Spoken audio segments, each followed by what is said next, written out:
All right, everybody. So in this video, I want to introduce a new object to us. We have seen it in one particular context already, but we will begin to see it in more contexts going forward. And this is an object called the del operator, and we denote it with this, I guess, upside down triangle. It just seems upside down because the point is pointing down, but this upside down triangle that is the so-called del operator. Sometimes, so we would call that the del operator. Sometimes we also call it the nabla operator, nabla, but I will often call it the del operator, or sometimes I will just use the word grad for gradient, which is the other context that we have seen it in. And so this del operator is a symbol that is used to represent a vector of partial derivatives. And the size of the vector and the number of partial derivatives depends on the domain of the space we're working in. So we could say in two-dimensional space, for example, where there's just an x and a y, the del operator represents a vector of partial derivative information. So I might write this as partial x, comma, partial y. Notice this is different than the gradient in the interpretation that there is no function f here, right? So this is different than the gradient because when we're talking about the gradient, it is the gradient of a function f. And here I have not yet made reference to any function at all. So it's just a vector of placeholder partial derivatives. And that's just in R2, but you can imagine, so in R3, we would use the exact same symbol to represent a vector with three components, and it will have our three partial derivatives with respect to x, with respect to y, and then with respect to z, and so on, and so on. So what do we mean when we talk about this object as the del operator, and what do we mean when we use the word operator in particular?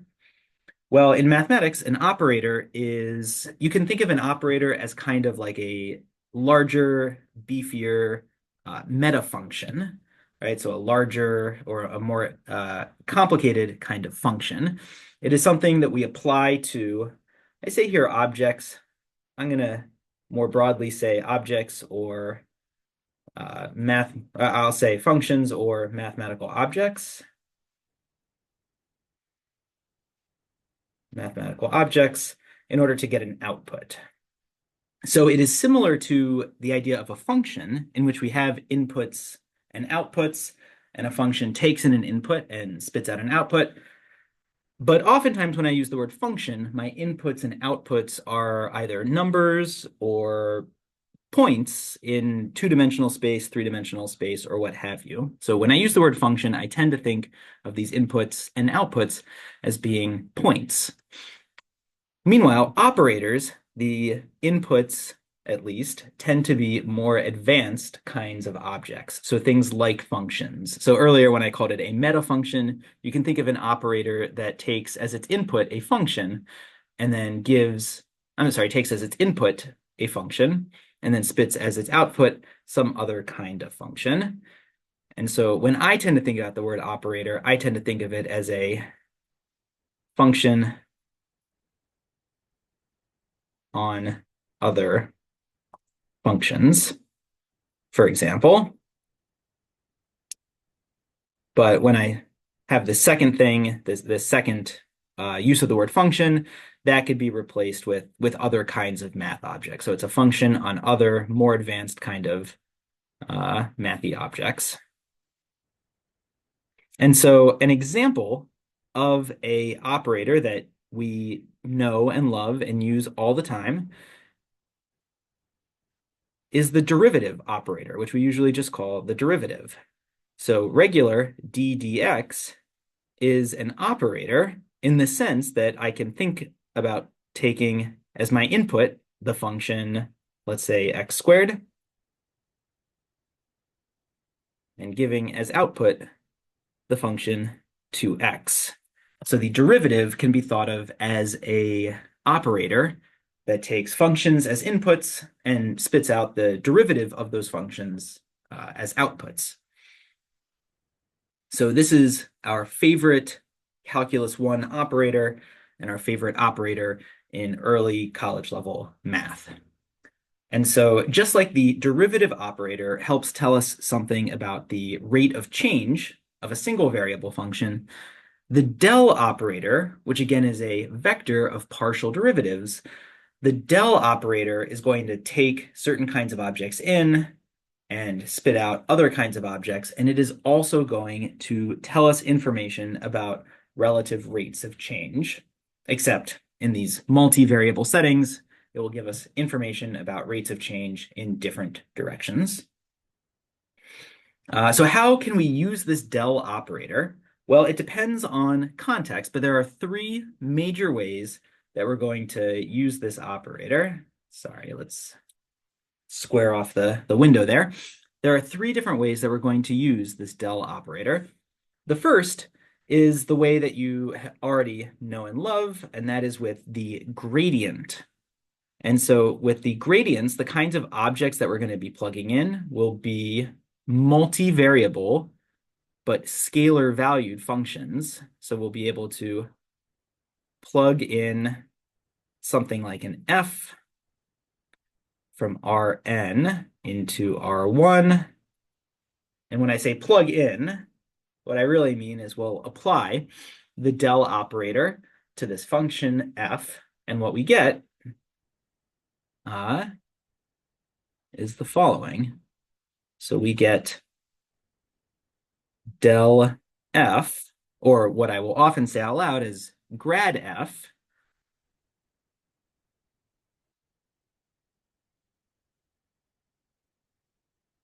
and that is simply taking this vector of partial derivatives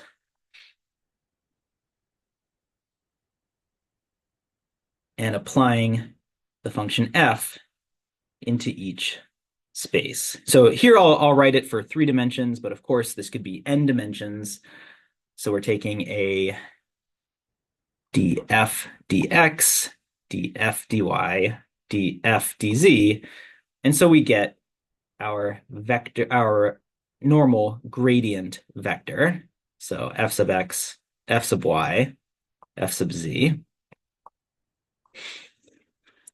In other words, this gave us or I should say this took in, we plugged in a scalar valued multivariable function lowercase f, and we got out the gradient of f, which is vector valued.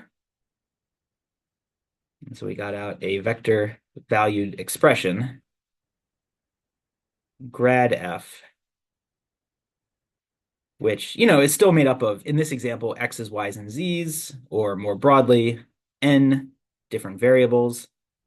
But of course, now it's vector valued, and there are, in the example, 1, 2, 3, but in general, n different components. So it actually spits out a vector field, right? The gradient vector field of lowercase f.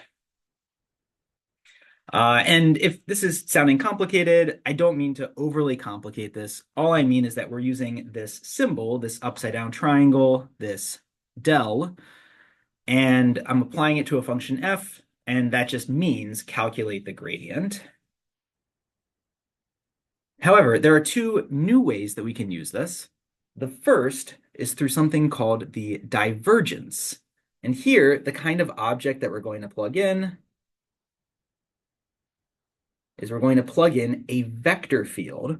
In other words, we're going to plug in a vector field, capital F, and this vector field can be any size we want. So it can be n-dimensional, but because it's a vector field, we're plugging in an n-dimensional point and we're getting out an n-dimensional vector. And so in this example, maybe I'll do it in 2 dimensions just to show us something different. The divergence of our vector field, f, which we're going to denote as div f,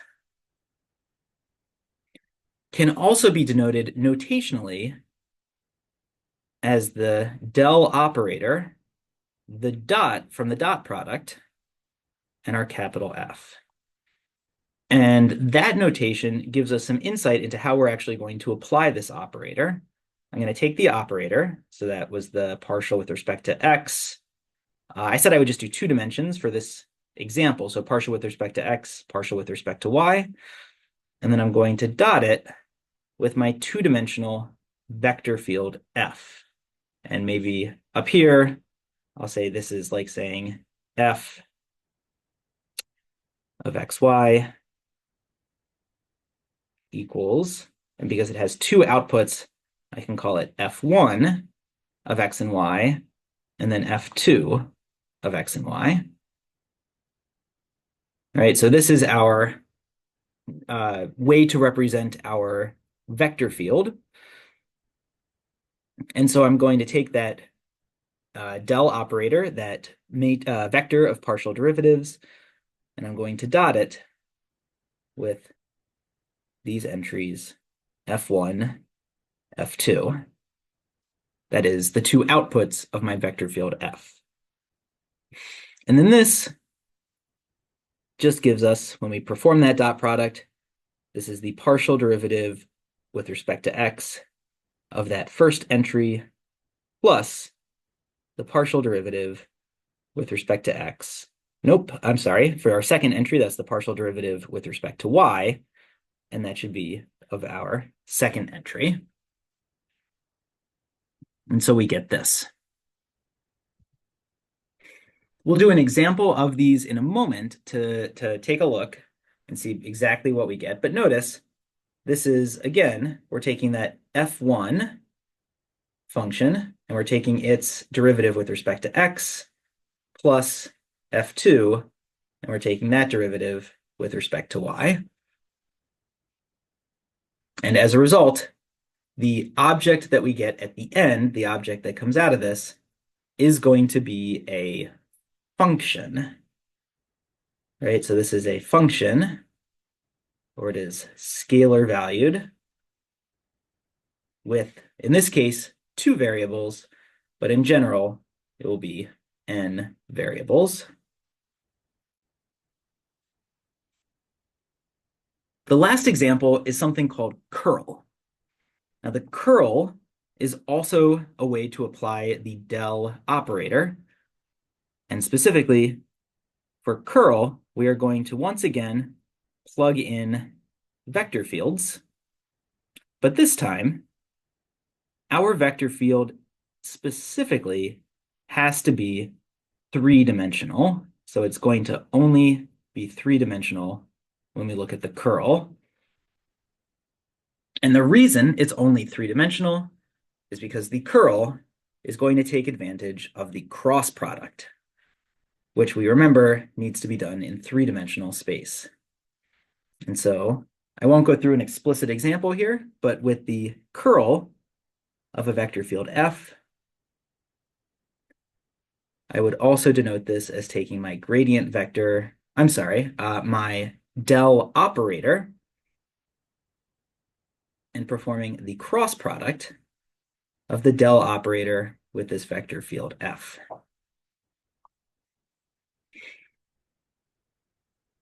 And I won't go through the whole computation, but in order to set this up by doing the curl, I would need to create the 3x3 matrix. The top row would be our ijk.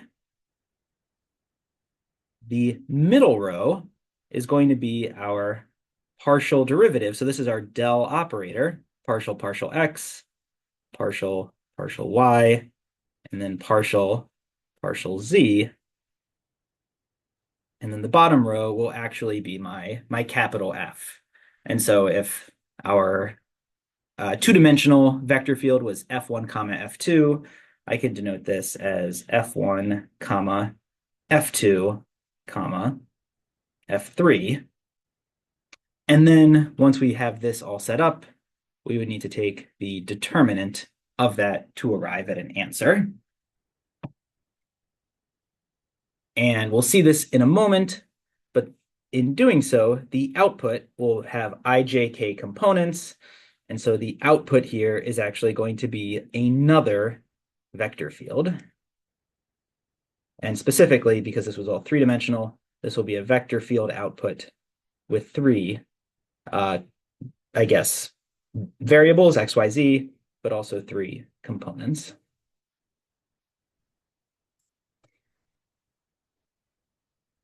Okay, let's see a quick example of this in action. And so we'll just pick a three-dimensional vector field and we'll compute the curl and the divergence for that three-dimensional vector field. So let's just say f is going to be our vector field, and f of xyz is going to be, well, it's three-dimensional, so let's say it's x, y, z, comma, let's say it's x squared, comma, and let's say it's z squared. So that is our three-dimensional vector field. The inputs are x, y, z, and notice in our outputs, we have our first piece, so that's what we were calling f1 up above. This is f2, and this is f3. Each of those can be functions of the variables x, y, and z, if need be. And so let's go ahead and compute first the divergence. And so the divergence of f is going to be our del operator. So ddx, ddy, ddz, dotted with the expressions f1, f2, f3. So xyz, x squared, and then z squared.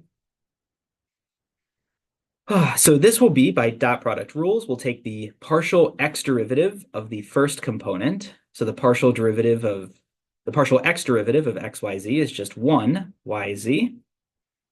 And then plus the partial y derivative of x squared, which is 0. And then plus the partial z derivative of z squared, which is 2z. And so the divergence of f, we see, is exactly a function made up of the three variables, x, y, z.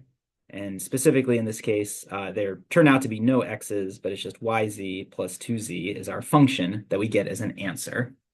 So the divergence operator, built out of the del operator, took the vector field and turned it into this function. Now, if we want to calculate the curl of f, well, that will be the del operator cross this vector field. I can denote it, if I want, as del cross f. And so that will be, we'll set up this vector field, or I'm sorry, this matrix. We have I, j, k. We have d, dx, d, dy, d, dz for each of our partial derivatives. And then I've got the expression x, y, z. And I've got the expression x squared. And I've got the expression z squared. And I need to compute the determinant of all of this. So for the I component, that would be ddy of z squared minus ddz of x squared. That's just 0 minus 0. Minus, and then for the j component, we've got ddx of z squared minus ddz of xyz. So that's xy times 1. And then plus the k component. And the k component will be ddx of x squared minus ddy of xyz. So that's x times 1 times z. And when the dust settles, we see that we get a vector field. Specifically, our vector field now is 0, comma, positive xy, comma, and then a 2x minus xz. And so that is how we explicitly compute the divergence and the curl for this vector field. We will save the conversation about how to interpret these answers and what they mean and how we use them for another time.